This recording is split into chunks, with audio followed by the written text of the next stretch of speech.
지혜와 계시의 영을 부으소서 말씀으로 다니엘 말씀 계속해서 전하도록 하겠습니다. 여러분, 다니엘은 참 비운의 사람이라고 할까요? 태어나면서 바벨론에 의해서, 느부갓네살에 의해서 나라가 멸망하고 민족이 멸망을 당하게 되고 포로로 잡혀가게 되고 10대 소년이었어요. 그런데 부모를 떠나고 가정을 떠나고 나라를 떠나고, 근데 자기가 뭐 유학하고 싶은 것도 아니고 그렇게 되어진 거죠. 그러는 중에도 그는 그 인생을 비관하거나 포기하거나 낙심하거나 절망하지 않았습니다. 우리 대한민국 뭐 청년들 뭐 3포 시대, 5포 시대, 요즘은 뭐 7포 시대,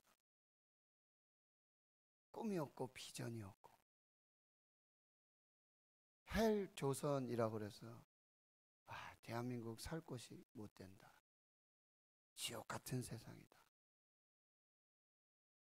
이렇게 비관하고 절망하는 이런 세대 속에서 이 다니엘의 신앙, 이건 그냥 옛날 뭐 성경에 이게 호랑이 담배 피던 시절의 그런 이야기가 아닙니다.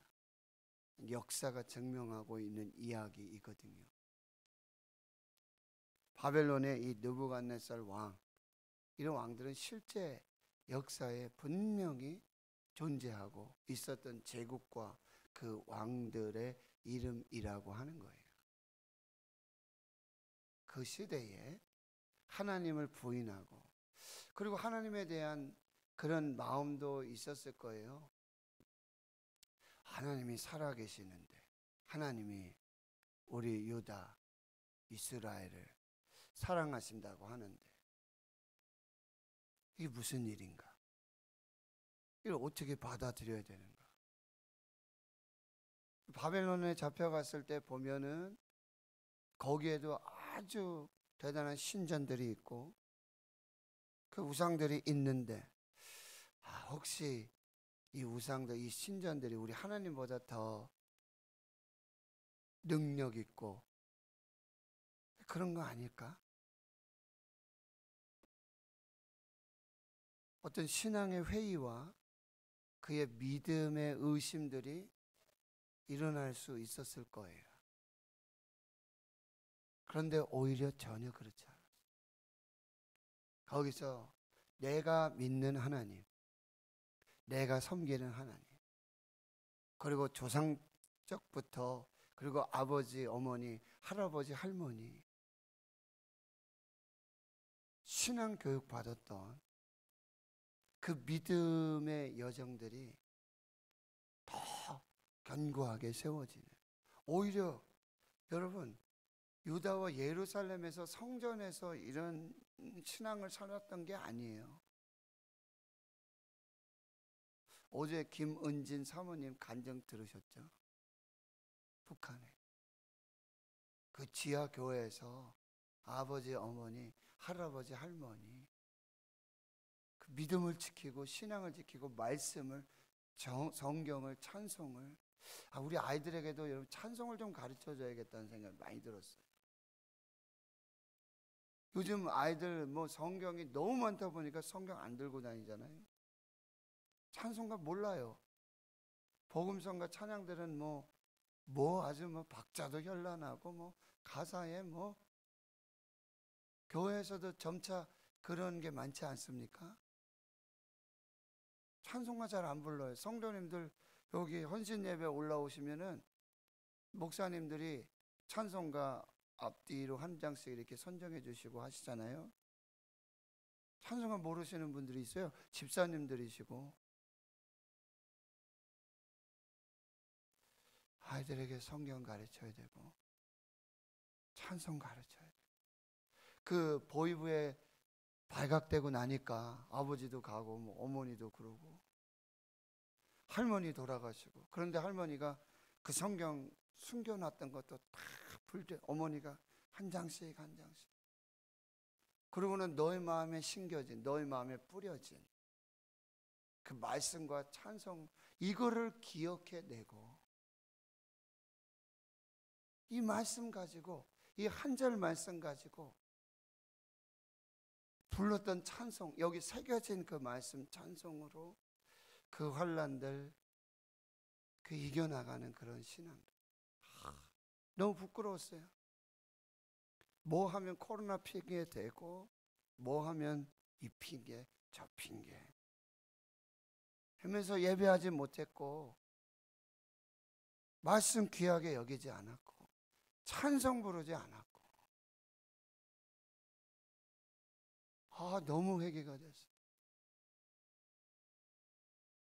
목숨처럼 예배를 드리고 생명처럼 그 말씀 찬송 신앙을 지키고 있는, 똑같은 시대이지 않습니까? 나라는 다르지만.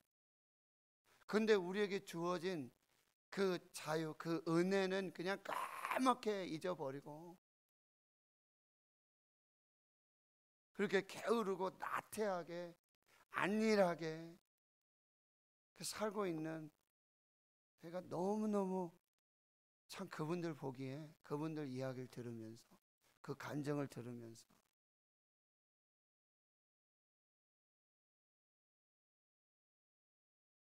똑같은 하나님을 믿고 있지만 너무너무 부끄럽다는 참 회개가 많이 되었어요. 우리 다니엘서를 보면서 정말 이 10대의 소년이 하나님 앞에 뜻을 정하고 말씀대로 믿음대로 살고자 했을 때 하나님께서 정말 그 이방 땅에서, 그 제국에서 하나님의 하 소리만 내도 죽는 그 상황 속에서도 예배 드리고 기도하고 찬송하고 감사하고, 이것들을 우리가 정말 은혜로 받아야겠다라는 그런 다짐들을 해보게 되어집니다. 이제 2장에 들어와서는 여러분, 이제 바벨론에 느부갓네살이 다스린 지 2년이 되었어요. 그러니까 이 다니엘과 그 친구들이 포로로 잡혀간 지 3년째 되는 해예요. 3년 동안 이제 그 젊은 세대 청년 리더십들을 세우는, 다음 세대를 그런 리더십 양성 과정에 들어가지 않습니까? 그렇게 3년이 지나면 이제 왕 앞에 서게 되게 되어지거든요. 그런데 그때 굉장히 아주 이런 하나님의 섭리의 역사들이 나타나게 되는데, 왕이 꿈을 꾸게 되어진 거예요. 느부갓네살이 꿈을 꾸고 그로 말미암아 마음이 번민하여 잠을 이루지 못한지라. 여러분, 하나님은 지도자에게 이 계시를 통해서, 꿈을 통해서, 환상을 통해서 하나님의 뜻을 전하여 주실 때가 있어요. 지금 이방 나라 바벨론 느부갓네살이, 그럼에도 불구하고 하나님은 이 모든 역사를 주관하시고 왕들을 세우시고 그 왕의 역사를 이루어 가신다는 것.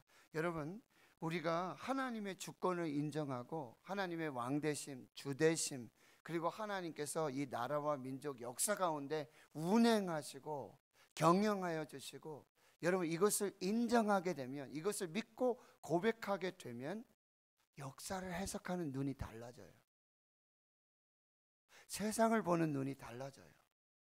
지금 상황과 어떤 문제와 형편들을 보는 눈이 달라져요. 이게 바로 하나님 중심의 역사관, 하나님 중심의 인생관, 하나님의 주권을 인정하는 세계관. 우리 아이들 그렇게 키워야 돼요. 그리고 우리 자신들이 하나님 중심으로 인생을 보고 역사를 보고 세계를 볼 수 있는 이 안목이 필요하다. 하나님은 이 꿈을 통해서 계시하시고 역사하세요. 창세기 37장에 여러분 요셉의 유명한 꿈 이야기를 아시잖아요. 해와 달과 별들의 이야기, 곡식 다닌 이야기. 그는 놀라운 하나님의 계시였습니다. 그 계시를 품고 믿음으로 신앙을 살았던 요셉의 이야기를 우리가 알고요. 그래서 그가 애굽에 내려가서 바로 왕 앞에 서게 되는 결정적인 어떤 계기도 바로가 꿈을 꾸잖아요. 근데 그 꿈 이야기를 해요. 해석할 자가 없었어요. 그런데 이 환관장이 요셉을 추천을 하고 요셉이 바로 앞에 나아가서 그 꿈을 해석해 주는데, 그가 먼저 기가 막힌 대답을 하는데, 꿈을 보이고 해석하실 분은 하나님 한 분밖에 없습니다. 하나님이 바로에게 답을 주실 것입니다. 이 하나님 중심, 하나님의 주권을 인정하는, 하나님 앞에서 한없이 겸손하고 한없이 지혜를 구하는 요셉의 모습. 요셉이 꿈을 해석해 주잖아요. 그러니까 바로 왕에서, 이방 왕의 입에서 이렇게 하나님의 영에 감동된 사람을 본 적이 없다. 그렇게 하고 반지를 빼서 이제 요셉에게 주고 총리로 삼아서 그 역사를 이루어가는 것을 볼 수가 있습니다. 느부갓네살 그 제국의 왕의 모든 권력을 가지고 있는 사람이에요. 그도 1절에 다시 보시면은 마음이 번민하여 잠을 이루지 못하게 된다. 마음이 번민하여 잠을 이루지 못한다. 시편 127편에 보면은 이런 말씀이 나오죠. 여호와께서 집을 세우지 아니하시면 세우는 자의 수고가 헛되고, 여호와께서 성을 지키지 아니하시면 그 파수꾼의 깨어 있음이 경성함이 허사로다. 하나님이 다 하신다는 말씀이죠. 사람이 자고 눕고 깨고 일하고 수고하는 모든 것이 다 하나님의 섭리 안에 있고, 하나님이 사랑하시는 자에게 잠을 주시는, 하나님이 사랑하시는 자에게 잠을 주시는. 여러분, 우리 때는 막 번민하고 잠 못 자고 불면증에 막 요즘 이런 시대를 살고 있지 않습니까? 여러분, 잠자고 일어나는 이것조차도 누가 주관하셔야 돼요? 하나님이 주관하셔요. 하나님 없는 인생은 이렇게 번민하는 인생밖에 살 수가 없어요. 하나님이 인정하지 않고, 그런데 하나님을 믿는다고 하면서, 교회 다닌다고 하면서, 예수 믿는다고 하면서, 예배 드린다고 하면서, 기도하면서도 하나님을 인정하지 않아요. 그러니 번민하는 인생을 살 수밖에 없어요.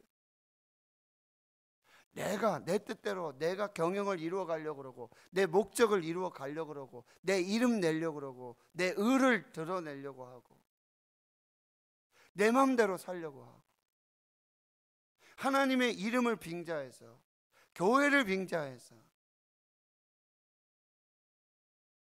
자기 뜻을 이루려고, 자기 마음대로 하려고 할 때 번민하는 인생밖에 살 수가 없다. 고민하는 인생밖에 될 수가 없다라고 하는 것입니다. 그래서 꿈을 자기에게 알려달라고 박수와 술객, 점쟁이, 갈대아 모든 지혜자들을 다 불러요. 그런데 바로 왕하고는 달라요. 바로 왕은 자기 꿈이 이러이러한데 이걸 해석해 달라고 하지만, 여기 느부갓네살 왕은 그 꿈이 뭔지도 몰라요. 그런데 지혜자들을 불러서는 꿈도 얘기하고 해석도 얘기하라. 꿈을 알려주고 그 해석을 주는 자에게는 선물과 상과 큰 영광을 줄 것이고, 그렇지 못하면은 너희들은 다 죽게 될 것이다. 이것이 느부갓네살 왕의 요청이었다는 거예요. 자, 여기서 우리가 한 가지 생각할 수 있는, 여러분, 계시의 주체는 하나님이시라고. 계시와 꿈과 환상을 주시는 분은 하나님이시다. 또 한 가지, 두 번째는 사람의 지혜로는 그 하나님의 계시와 꿈과 환상을 깨달을 수가 없다. 이 세상에 누구도.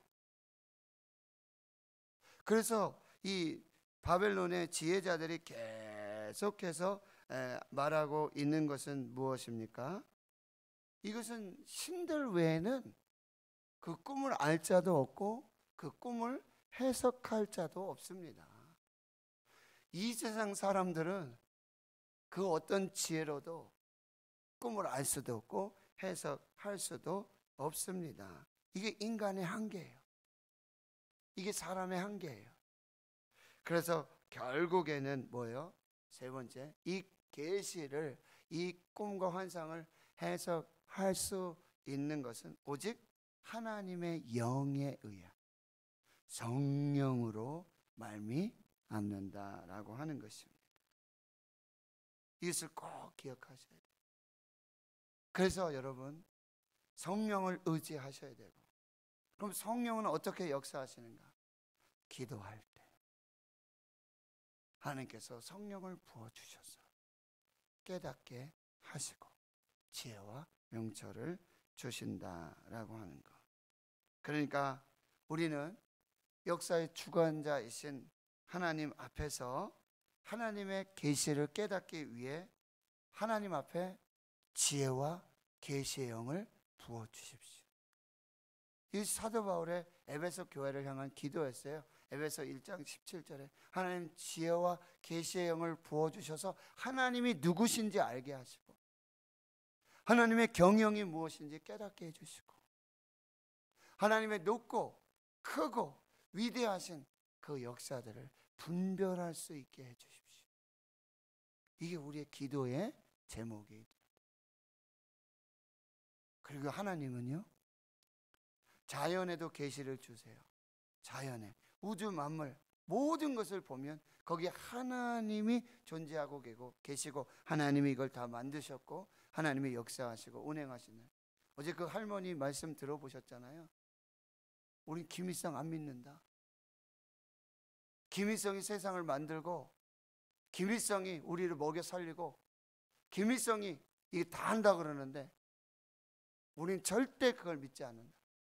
세상을 창조하신 하나님을 믿고 하나님께서 우리 아버지가 되어주시고 하나님께서 이 모든 것을 공급해 주시고 하나님께서 우리에게 생명과 구원을 주신다. 하나님이 영생을 주신다. 놀라운 신앙의 고백이지 않습니까? 그분이 신학대학교 나왔습니까? 신대원을 하셨나요? 하나님 말씀 보고 기도하면서 성령님 의지하셨을 때 하나님의 성령이 깨닫게 해주시고 믿게 해주시고 고백하고 선포하게 하시는 것입니다.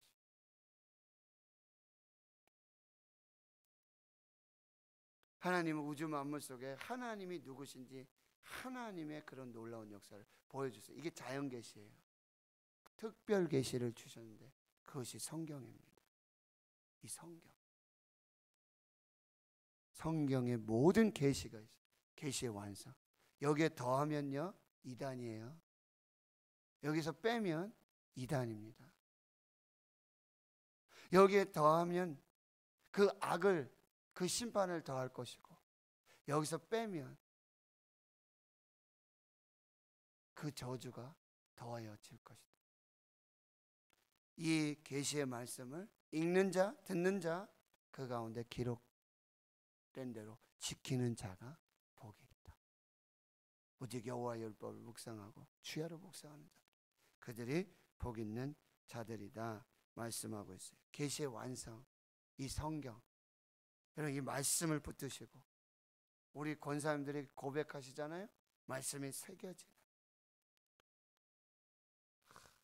권사님 아이들 학교 보내고 아이들 돌아오는 그 시간까지 신구약을 어떻게 그렇게 완성하셨을까?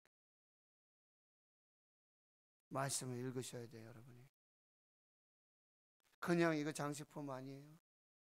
이게 집에 몇 권씩 꽂아주고 뭔지 이렇게 세워주는 그런 책이 아니에요. 정말 할머니가 말씀하셨다잖아요. 이거 함부로 대하는 책이 아니에요. 우리 아이들이 성경 들고 다닐 수 있도록 지도해 주시고, 성경 읽을 수 있도록, 성경을 암송할 수 있도록, 저부터도 교회가 다시 성경으로, 말씀으로, 그래서 우리가 살아야 하겠다라고 하는 것입니다. 계시의 주인이신 하나님, 그 계시를 성경에 담아주신 하나님, 성경을 보면 하나님이 누구신지, 무슨 일을 하시는지, 디모데후서 3장에 보면은 이 디모데에게 쓴 사도 바울의 편지잖아요. 목회 서신이잖아요. 성경은 하나님의 감동으로 된 것이죠. 성령의 감동으로 쓰여지지. 성령이 아니시고는 해석할 수가 없어요. 시편 119편에 내 눈을 열어서 주의 율법에서 놀라운 것을 보게 하여 주시옵소서. 성경을 열면 빛이 비치어서 우두는 자가 깨달을 수 있게 하신다고 하나님 말씀하세요. 성경을 열면 성령의 빛이 조명하여 주십니다. 그래서 깨닫게 해주시고 그 뜻을 분별할 수 있게 하신다. 성령 안에, 성경 안에 모든 생명과 구원의 역사, 그 모든 것이 있다라고 하는 것입니다. 사랑하는 성도 여러분, 다시 말씀으로, 다시 성경으로 우리가 기도하면서 성령을 의지해서 이 안에 담겨져 있는 하나님의 계시와 이 비밀들, 이 놀라운 역사. 그러니까 다니엘은 이 말씀을 읽으면서 이 말씀을 주시는 성령의 계시로 이 모든 것을 깨달아 알 수 있게 됐다는 거예요. 하나님이 주셔야 돼요. 다시 우리가 성경으로 하나님의 계시를 분별하고 하나님의 뜻을 일어나고 하나님의 비전과 꿈을 가지고 믿음으로 교회와 우리 가정, 다음 세대가 살아나는 그 귀한 역사가 있기를